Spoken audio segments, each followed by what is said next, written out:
Et c'est encore un très très bon épisode, hein. The Chosen, série 4, épisode 3, un épisode extrêmement réussi qui se mérite un petit peu parce que cette émeute, il faut rentrer vraiment dedans, mais quand même. Alors, juste avant qu'on y aille, un petit mot quand même sur cette histoire de nom de Simon qui se fait appeler Pierre, et manifestement les fils de Zébédée, Jacques et Jean, ça les rend chagrins, et ils n'arrêtent pas de se faire relancer par leur mère pour savoir ce qu'il y a derrière. Alors ici, pour bien comprendre les enjeux, il faut se replacer dans la pensée sémite. Et dans la pensée sémite, un nom, c'est plus qu'un nom. Un nom, ça désigne l'identité profonde. Ça veut dire que quand Jésus donne à Simon un nouveau nom, celui de Pierre, il est en train de refonder l'identité de Pierre et il lui donne une autorité nouvelle, le pouvoir d'être le roc Pierre. Voilà, et vous avez de ça hein, derrière cette histoire de nom de Simon-Pierre, et on comprend mieux la jalousie des fils de Zébédée, même si eux aussi hein, ont vu leur nom changer. Mais ça nous ramène un petit peu en arrière quand Jésus les appelait le fils du tonnerre. Sauf que là c'était ironique, alors que là c'est vraiment sérieux. Bon, on en vient à cette émeute qui permet de comprendre comment est-ce que cet épisode est construit avec une histoire de deuil au début et encore qui lui répond une histoire de mort à la fin et entre les deux une longue montée en puissance. Cette émeute, j'ai dit qu'elle se méritait parce qu'il faut rentrer dedans. Et il y a quelque chose d'un peu artificiel dedans. Alors artificiel au sens de l'évangile ne nous en parle pas. Donc elle a été construite pour les besoins de la cause, pour les besoins narratifs de la saison. Donc il y a quelques petits déplacements entre ce que dit l'évangile et puis ce que vous voyez là dans la série The Chosen. Donc c'est toujours bien d'être attentif pour mieux comprendre les enjeux théologiques et pour nous spirituels derrière. Donc dans les petites différences et de 1, là vous avez un aveugle-né et dans les évangiles, cette histoire d'aveugle-né, ça se passe à Jérusalem.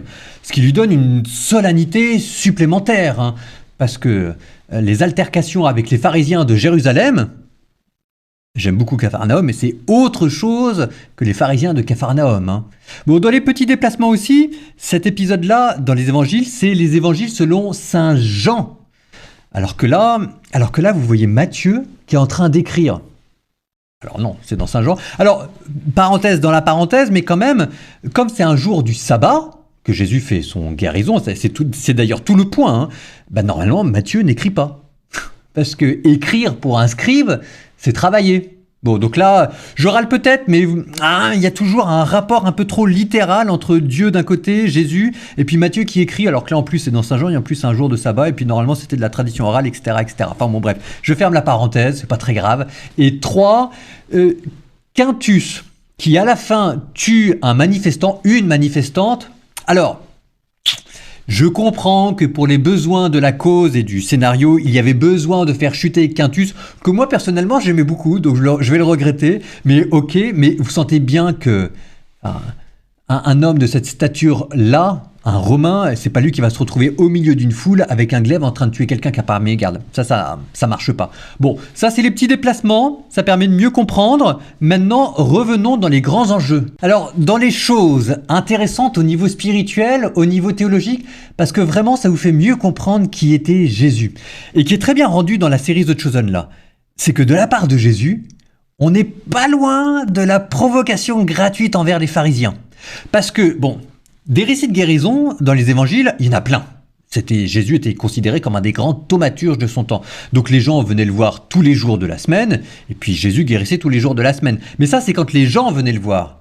Quand c'est Jésus qui est à l'initiative, quand c'est Jésus qui, motu proprio de son propre mouvement, va aller voir quelqu'un pour dire « je te guéris », dans Saint Jean, et je crois aussi que c'est comme ça dans Matthieu, hein, c'est toujours un sabbat. Il le fait exprès. Alors ça vous rappelle que le sabbat, c'est l'œuvre de Dieu, c'est quand Dieu crée, c'est pas quand Dieu crée, pardon, c'est quand il n'y a plus que Dieu. C'est quand on est entièrement consacré à Dieu et que la guérison vous montre la souveraineté de Dieu sur le monde. Mais en même temps, il y a un petit côté, viens là que je t'asticote pour voir si tu vas réagir ou pas. Et les pharisiens, ça leur fait péter les plombs. C'était présent dans les évangiles et là, c'est rendu magnifiquement dans The Chosen. Ça, c'est vraiment très bien trouvé. Hein. Autre phrase très bien rendue, quand Jésus dit « Je ne suis pas venu apporter la paix, mais la division et le glaive ». Alors nous, on est habitués, on se dit tout de suite « Bah oui, mais ce qu'il est venu apporter, c'est les faux compromis, les fausses paix pour amener la vraie réconciliation ». Mais il faut imaginer que dans le contexte de l'époque, une phrase comme ça, mais c'était de la dynamite. quand vous avez un peuple entier qui attend un messie révolutionnaire, dire une phrase comme ça, il ne faut pas s'étonner à la fin que ça vire tout de suite à l'émeute. Mais tout de suite. Vous avez les Romains qui sont là, vous avez les pharisiens qui guettent tout le monde n'attend qu'une occasion de se soulever, et vous avez quelqu'un qui vous dit « je ne suis pas venu apporter la paix mais la division ». Ça part comme une étincelle dans une poudrière. Ça, on l'a oublié, et c'est magnifiquement rendu aussi dans The Chosen. Tout de suite, l'émeute. Alors maintenant, dans les choses qui sont très bien faites, pas au niveau de la Bible là directement, mais plutôt au niveau des personnages et de The Chosen, de la manière dont cette série est construite. Ce dialogue extraordinaire entre Atticus et Gaius. Gaius, on sent qu'il ne sait pas très bien quoi répondre, parce que il y croit sans y croire, il n'ose pas prendre position, il veut simplement dire le moins possible pour laisser voir comment les choses se déroulaient. Et de l'autre côté, Atticus, qui interprète ça comme Gaius essaye de se placer. Et avec cette phrase très très belle, Rome n'a jamais puni les ambitieux. Ce qui vous rappelle derrière l'idéal de méritocratie qu'il y avait dans Rome.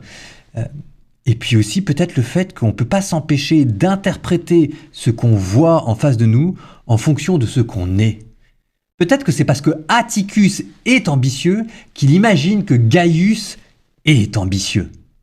Bon, ça nous ramène à nous-mêmes. On ne peut pas s'empêcher de déformer la réalité pour l'interpréter en fonction de notre œil à nous. Si ton œil est bon, la lumière qui est en toi sera bonne. Si ton œil est mauvais, la lumière qui est en toi sera ténèbre. Et si la lumière qui est en toi est ténèbre, quelle ténèbre, dira Jésus. Bon, alors après, vous avez aussi une chose qui est très bien faite, c'est la tension qui monte petit à petit. J'ai beaucoup aimé la manière dont vous avez la foule qui s'agglutine les uns après les autres, et comment est-ce que Jésus ne cherche pas à désescalader la situation, mais comment il en rajoute à chaque fois. Donc vous avez une tension qui se construit au fur et à mesure, avec des images au rythme le plus en plus soutenu, la musique qui vient derrière, et finalement, paf, ça explose. Ça, au niveau du scénario, j'ai trouvé que c'était assez remarquable. Donc, tout ça pour vous dire que c'est un très très bon épisode. 20 sur 20, vive The Chosen, pourvu que ça continue comme ça.